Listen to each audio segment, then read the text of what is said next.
Welcome to Recovery Rockstars UNCUT, uniting the recovery community with raw and real stories. Your host, Kevin Z, puts the light on people and brands that are rocking the recovery lifestyle. So you want to be a rock superstar? RecoveryRockstars.com. Now, here's Kevin. What's up, and welcome to Recovery Rockstars UNCUT. I am your host, Kevin Z, and I can't tell you how excited I am for today's interview and podcast. I am sitting here with Katie. Katie, how are you this afternoon? Excellent, Kevin. Yes, and Katie, I'm so excited because obviously we're connected. Unfortunately, it's in a very emotional ways, but both of us have unfortunately lost somebody to suicide. And you have written a book, or actually you wrote a book when you were 17 years old, and it's called Journey of the Heart, a 17-year-old's journal after losing her brother to suicide. And it's gotten rave reviews, and I'm so excited to talk to you because I want you to share with our audience a little bit about the book, but more importantly, I want to share the upbringing with your brother and take us through that journey of what life looked like growing up with your brother, maybe some signs you saw, and then of course, I want to hear a little bit about what you're doing now. So I know that's a very long-winded question, but let's start from saying hello. Hello. Hello. Yes. So tell me, what was it like growing up with your brother? What was it like when you guys were kids? How was he? How was your relationship? And what was the relationship like with your parents? Yeah, so growing up, we grew up in four kids in our family. Our parents, we lived in the San Fernando Valley, big suburbia. Really, I would say great upbringing. Gabe was outgoing, loved everyone. He just just everyone loved Gabe is the easiest way to put it. He was the oldest of the four of us, and then myself and two younger brothers. We were a year and a half apart, so one grade in school. So we had a lot of the same friends. We grew up very, very close. By the time we were in high school, it just, even more, we just would just connect on a lot of levels. And I'd say his relationship to my parents was, I think they, butted heads a little bit. They had definitely had as teenagers. Yes. They had some, let's say, competing interests. But yeah, I would say overall, just very tight knit family. Very nice. And what were some of your fondest memories as kids? Oh gosh. Well, we grew up going to really like nearby lakes and rivers, and growing up here in Southern California, just there's so much water, so much access to we'd go jet skiing, we would go wakeboarding, riding bikes through the neighborhood. I think it was just such a lot of my memories are around being behind the boat, being towed, wakeboarding or something, or just riding our bikes through the neighborhood. So your family seems very fun, very outgoing, great vacations on the lake. You and Gabe had a great relationship, very close growing up. And what was your relationship with the other two siblings, the younger siblings? Also, very tight. I think because of the age difference, so Gabe and I being a year and a half apart, the younger two were closer in age than to us. So in a way, even though we're a unit and we did a lot of things together, I think in a lot of ways it was kind of the older two stuck together and the younger two stuck together. We kind of paired off in a lot of ways. Although as we got older, I started seeing the third born, my brother Jake, as he got older, I started realizing, man, he's becoming a teenager now, and he and Gabe are tag teaming on me. This could be dangerous. Not cool at all. Yeah. And then the baby, Zach, he had quite a bit, 7 years difference between the oldest and the youngest. So, there's definitely a spread there. No, 9 years. I take that back. Yeah, 9 years between the oldest and the youngest. So definitely a spread in age, but we still did a lot together. Yeah. 3 boys in the house, that's a lot of testosterone. That's a lot. 3 boys and me. Yep. So you and Gabe, again, very close growing up. You were in high school together. When did you start seeing signs, or what flipped? What flipped with Gabe? Gabe was always a little bit of a rebel, kind of had this streak in him. If you told him not to do it, he just wanted to do it even more. Mm-hmm. And I think there's something about, I think each of us kids, when I look at all of us, all of our personalities are just so different from each other. And when I look at Gabe, I think he was definitely the most hard-headed, sounds negative, but just headstrong, just very, just strong in his opinions, very much as much as he was fun-loving and outgoing. He also had very strong opinions about what he wanted to do. And I think around junior high even is when I started seeing him kind of push back harder on rules and any kind of thing that he felt was controlling, any kind of authority, or be at school or at home. So it really started in, I'll say, middle school. And then when we got to high school, it just intensified. And he just kind of, I noticed a kind of a change in him around 15, 16, 17, like right in there. He was just becoming, how do I describe? Just, it seemed like his edges got a little rougher, even rougher around the edges. I think he started to, he always wanted to chart his own course and kind of go his own path. But I would say, like, Gabe, why do you do this where you just get yourself into more trouble? You get a curfew. And he would come home the next morning, like, why? I would get mad at him, like, why are you doing that to yourself? And selfishly, I'd say, man, no, we all have stricter house rules because of you, Yeah, in high school, he promised me, oh, when you're not a freshman anymore, I'll take you to a real high school party. I had to earn that. I had to be old enough. It's like, this guy, yeah, that didn't end up happening. So did he always run with the same group of friends, or did his friendships change, and along with that came a change in his attitude? I think that he had a lot of great friends in his life, honestly. He had some of the same friends from going back to elementary school, and we had friends in the neighborhood and friends through church and the karate studio and baseball and all these other things he did. I don't know if his friends changed as much as he got edgier. He wanted to do more things, and I guess would find people that, I don't know, would participate, I guess. And, it's high school. I get that people experiment, but I felt that he was trying to prove something, and I never quite understood him, to be honest. Like, why are you doing that? Why are you making it harder on yourself and getting in trouble? And I don't know, I guess I just didn't understand. I think he was just we're just wired differently. And I never quite, because in my mind, I'm like, if you want to get what you want, do what they're telling you and you'll get what you want. It just Yeah. didn't. So I noticed him, he'd start experimenting with drugs and alcohol a little bit, and kind of started, I would say, just, he was like starting to steal things. I remember he spent a night in juvenile hall, and I was like, what are you doing? Like, why are you? And then he started getting help, going to a therapist, starting on medication. And they were trying to, my parents, we're just trying everything to get him some help. And it was in 1999. I think about it now, where you can just Google for an answer. It just wasn't that way. Yeah. So anyway, that's when I really started noticing a lot of changes in him, was around age 16, 17. And you said he was drinking and doing drugs. Do you know what kind of drugs he was doing? I think it was just, honestly, I think it was just marijuana and alcohol. I don't think he was doing anything like hard drugs. Okay. Not that I was aware of anyway, but, Was he doing it in excess, or was it kind of like every other high school kid that were going out, they were having fun on the weekends, they were doing parties, and that's it? Or did you find that there was problems with his drinking? no, I don't think it ever got, he was living at home. He was a kid. He still had a lot of eyes on him. So it never got to the point where that was the driving force. That was just one of the symptoms that I noticed, that that's not really like him. What's he starting to get into? Yeah. Yeah, that wasn't the driving force, I don't think. No. So you said he had a Yeah. run-in with the law, went to juvie. Did it, and that you made a great point back in 1999. All this information wasn't easily accessible, but now it is.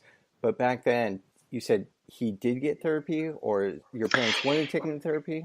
He started getting, yeah, he did go to therapy. He started, getting help and talking to someone. He started on medication, and, looking back, it was like, these are all kind of these things that you do to try to help someone. But when it's so brand new, such as medication, you really have to keep even a closer watch on someone, because there's an adjustment period. I'm not a doctor, but I know enough by learning, and what others who are in the profession have told me, is that there is a period of adjustment. You don't just snap into like a new, you don't feel the effects right away. And anyway, I think that's a whole separate, really kind of avenue of, was he on the right medication? Was he responding well? Was he, how long was it going to be before he felt the effects? I think people are told, oh, this medication is going to help.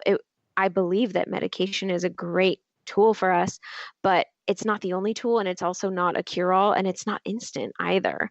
So Yeah. I think there's really, you got to massage it and figure out what works. And so looking back, I don't know what he was on. Honestly, I was 16, he was 17 during this time. And so I wasn't intimately aware of everything that was prescribed to him, but I just saw a change in his behavior, and like not necessarily for the better. Hmm. As his behavior continued to deteriorate, what did you say? How did you act? How did you try to help? What were the conversations like? I looking back again as, his 16-year-old sister, and he was 17 as his little sister. I think I was just frustrated with him of how it was affecting our family. Mm-hmm. I think I spoke out to him in ways that in some ways I wish I would have listened better and longer, because I asked him, what's the deal? Like, you're getting into trouble, you're going to see doctors, you're getting medication, he was on house arrest for a little while. There was just a lot going on. And I just said, what's your deal? Are you just using this as an excuse? As a little sister says, just Yeah. pushing him a little bit, like, what's going on here? And he said, no, it's not an excuse. And he got really angry at me and said, you know, pretty much, you don't understand. And that moment, I remember where we were in the house. I remember where he was sitting, and that moment actually stands out to me because it was one of the clear moments where I thought, Gabe is going through something more than I'm aware of, more than I realized up until that point. Like, he's really struggling right now. Did he ever say he doesn't want to be here or mention anything along those lines? Yeah, unfortunately, I hated admitting this for the longest time, that he had so many warning signs that it was almost textbook. And I don't even like saying it even now, because it was just so, I think, predictable had we known the warning signs. Like, he would say, one of the main things, you have to look out for, if someone says, oh, it'd be better if I wasn't here, or I'm a burden, you won't miss me, I'll just kill myself, or you'd be better off, or it'd be better if I was never born. All those kind of things, like, I'll just kill myself. He would say things like, well, I'll just kill myself. And I thought, he doesn't mean it. He's just angry right now. Or, oh, he's 17. He doesn't mean it. Look at, great looking kid, great family, all these friends. Look how much he has going for him. He'll never do that. As if mental health were just circumstantial, right? As if him having good things in his life means he wouldn't do it. If that were the case, we wouldn't have celebrities, and even not even celebrities, but many people that finances are not an issue, or family is not an issue, and they still take their life. It's so much bigger than us. It's so much more than. So anyway, to rein it in, to bring it back to that, it's really, yeah, he had all these warning signs that, had I known, I would have taken it so much more seriously. That he said he would kill himself. We just didn't believe him. I didn't believe him. As a 16-year-old, in having never experienced it, I would never think that, somebody would do that either. I know, when I lost my best friend, he didn't really say anything, but my brother-in-law did the same thing. He hinted that he was depressed. He had no reason to live rather. And, you just continue to say, okay, what can I do? How can I help? But you never know. And it's heavy. And I know I look back and there's that sense of guilt. But I applaud you in releasing your book, and I applaud you of being out there and being an advocate and try to tell people about the warning signs and what to do. So from the bottom of my heart, I have to say thank you for all your efforts there. Take me through, if you're Thank you. comfortable, the moment when you found out, and are you willing to share kind of how that unraveled in your mind and in your Yeah. heart? So Gabe had run away from home the night before, and he was on the phone all night. It felt like all night. It was just hours and hours. And, back then it was a house, so I was knocking at his door, like, hey, are you done? I want the phone, right? And he would just, what I understood later is he was saying his goodbyes. He was calling everybody, and without saying the words goodbye, he was making his final outreach to people, being in touch, talking to them one last time. He was giving me things from his room, which I thought was so weird. I said, why are you giving me this stuff from your room? And it was funny. I just, at the time, late 90s, I wanted a pager and he was giving me his pager and these like things. And I just thought this is so bizarre. And then I found out later that that's also a warning sign, giving away prized possessions. He went to school the next day, not to go to class, but just to go to the parking lot. He like drove in and was talking to people, and people said, I saw your brother here at school. It's like, what? You saw him here? Because he had run away from home. We couldn't find him. And now again, looking back, that was his final visit. He was reaching out and saying his final goodbye. And so my parents had by that point, reported him missing. He was a minor, and so he was missing all day and yet was out making visits to friends. And I don't think anyone really knew that my family was looking for him. Or his friends probably is who I mean, probably had no idea, his peers. And that night I went to a karate class with my middle brother, who we always would go to the studio. And I just remember there was a phone call, and my instructor, we were on the mat, and my instructor said, oh, there's a call in the office. And I go pick it up, and it's my mom. And she said, hey, our neighbor, Tom, is going to come pick you guys up and take you to your cousin's house, and we'll come get you guys. And the phone cut out, and I was like, Mom, where's Gabe? Did you guys find him? And looking back, I thought, I've never asked her, but I wonder if she just hung up as soon as I asked about Gabe, because she couldn't say it yet. And so the neighbor picked us up, my brother and I, and we started, and he took us to our cousin's, which is just a few streets away from my parents' house. And I remember turning onto their street, and I looked across the street, and there were flares that the cops were laying down to block off a part of the road. And I said, I wonder if those are for Gabe. And I thought, no, you don't put those out for a runaway kid. I thought maybe they cornered him, or I don't know. But somewhere in my mind, I thought, I wonder if that's for Gabe. And we turned onto their street, and we went inside, and we started watching a movie, and everyone was really quiet though. My aunt and uncle, my cousins, and I was like, everybody seems really serious, but probably they're just concerned about Gabe like we are. And I thought in my mind, I know exactly what's going to happen. They're going to say, we found Gabe and he's in more trouble. He's going to come home, and then we're going to have more house rules because of Gabe, and stricter curfew, shorter phone hours, whatever. And midway through the movie, we were watching The Matrix. Midway through that, the door opens, and my dad walks through the door, and his face looked like he aged years in a matter of a night. It's, how you see the president on the day one of their presidency, and then 4 years later, and it's like they've aged 10 years. They're just great. He looked older. I don't know how to describe. He just looked crestfallen, and he walked in, and my mom was behind him, and I thought, Gabe is really in trouble. Like something he did something, but I had no clue what had gone on. And my parents came and sat down. We shut off the movie. We all sat in the living room, and my dad just said, Gabe took his life tonight. And I just remember saying, no, a bunch in a row. And I remember my baby brother was 9, and Zach said, what does that mean? And my dad had to say it in plain words. Gabe killed himself. And I think I just started to cry. I think my 13-year-old brother Jake started to cry. Gosh, I haven't retold this story in detail in a while.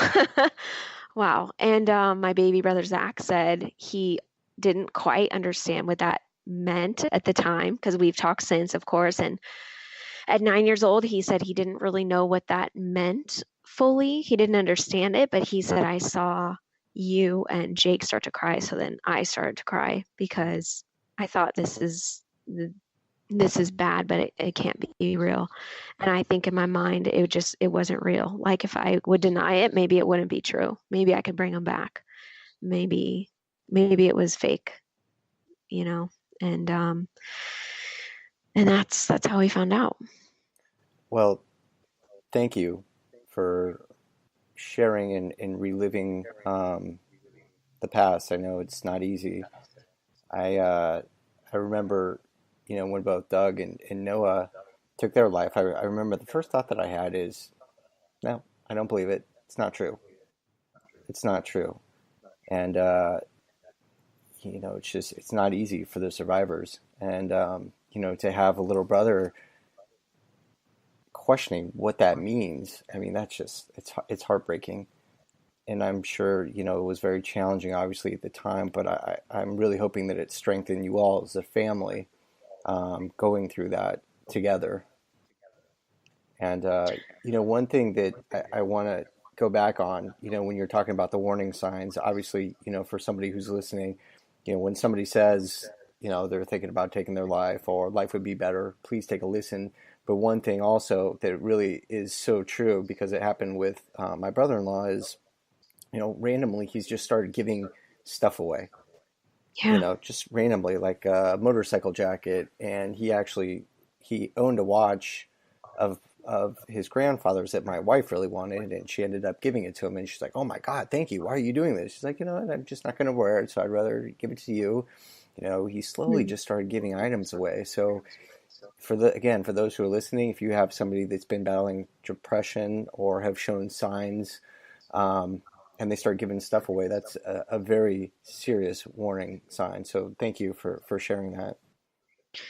Yeah, absolutely. I think a lot when I think about warning signs, I think about a friend of mine who we went to college together, and he knows about my brother, knows about the warning signs, he knows my story, and he reached out to me one day and said, "Hey, I've got this friend. I'm kind of concerned about him.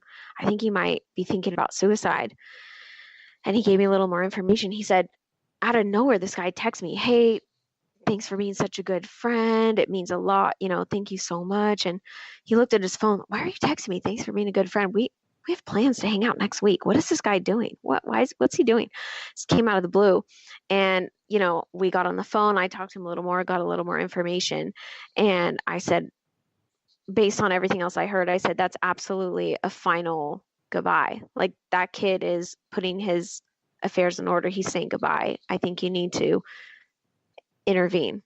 Mm. And long story short, essentially, he got his family involved. He got uh, medical help for this kid, and it turned out that he had begun his plan to end his life, and that's when he started reaching out to people to say goodbye. And because my friend intervened, he saved this kid's life. That's great. So it's, yeah. So I can't highlight enough just taking action on those warning signs, because they say 4 out of 5 people, this is all American Foundation for Suicide Prevention, 4 out of 5 people will tell someone before they take their life, but we don't take it seriously, and that's the problem. So those Um, are the things you act on. Talk to me about you personally. After that happened, obviously, you were devastated, but how did you help yourself going through this tragedy? Did you see a therapist? Did you have to go on medication? Or was it just all about family?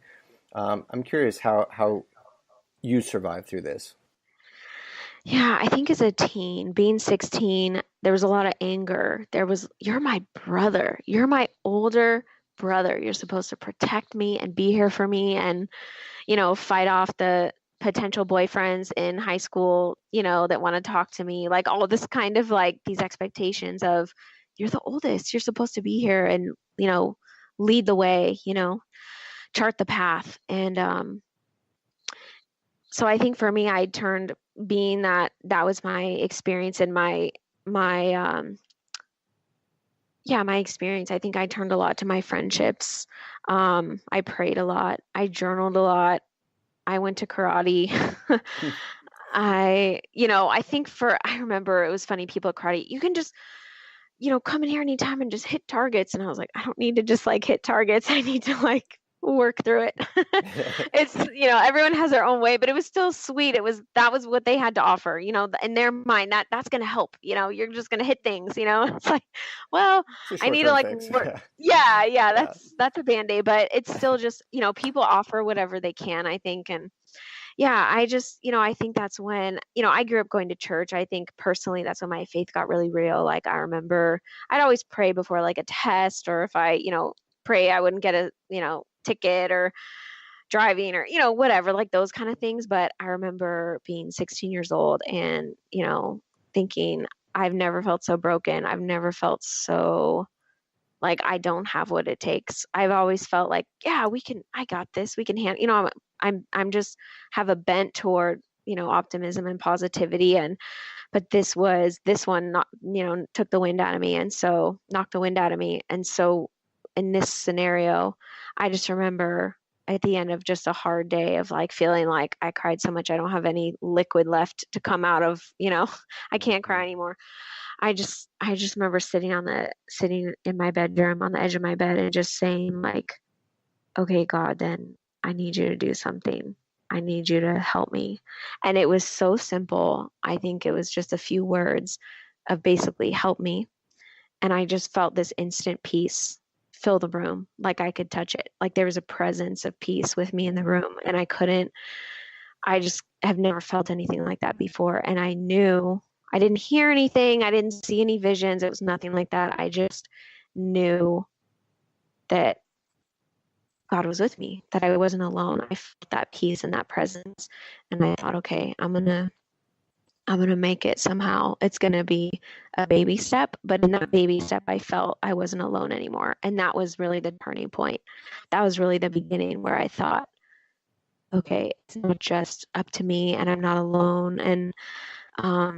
And so at night I would just go to my room and journal. During the day I just wanted to get through school, take my karate classes or go hang out with my friends or whatever I was doing. But at night, I would let everything pour out into my journal.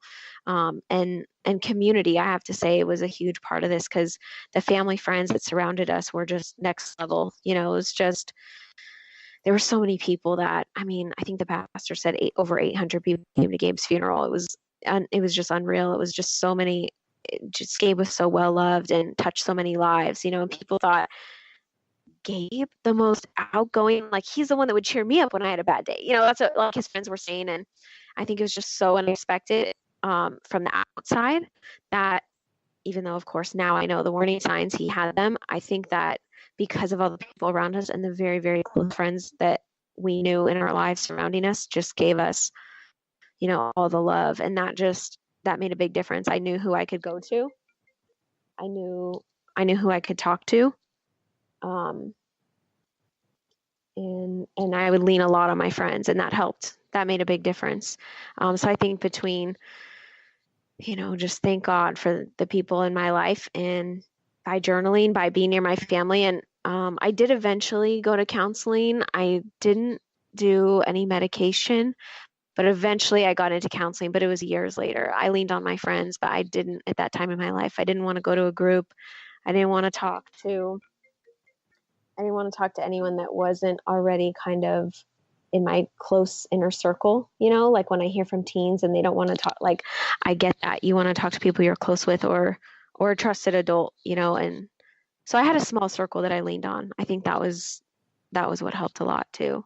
Great.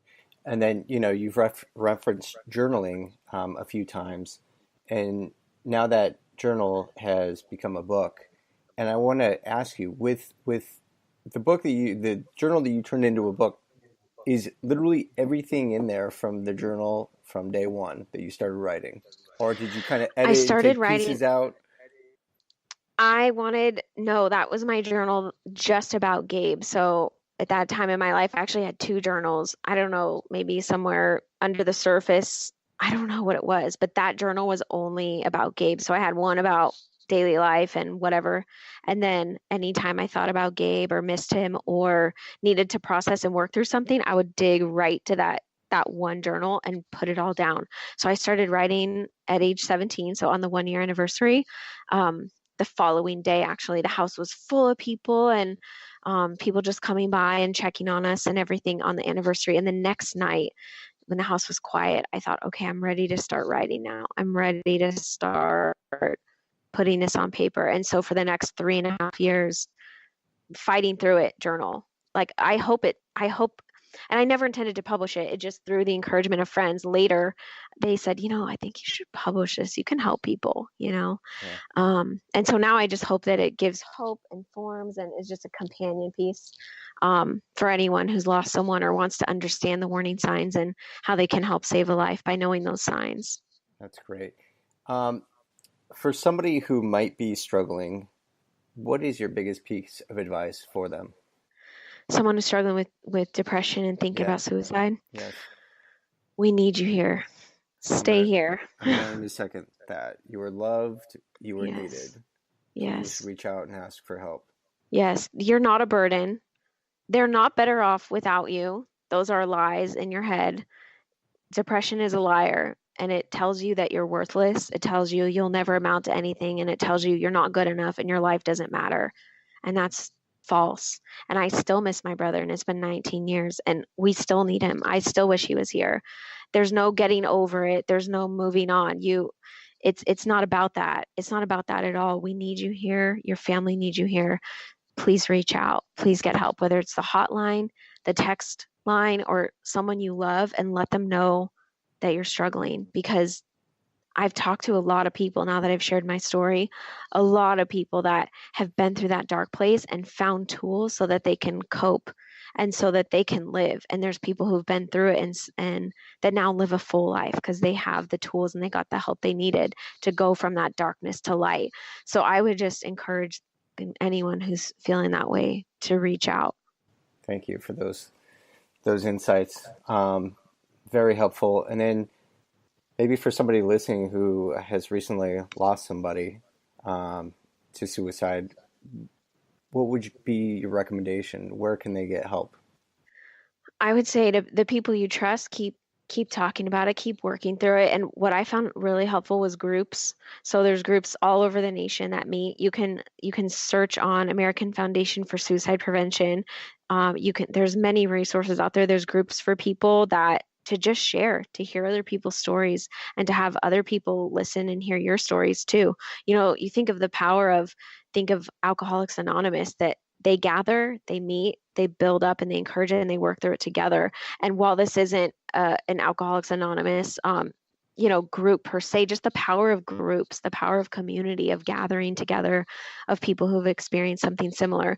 And there's no shame. And I would encourage anyone that we live in such a day and age where, what a time to be alive. There's medicine, there's therapists and doctors and qualified people that you can talk to and help work through it. And you're not alone. I think that's what I want to say the most is you're not alone. And the more you share your story, the more you start realizing a lot of people are affected by or have been impacted by suicide. It's 45,000 Americans every year who take their life.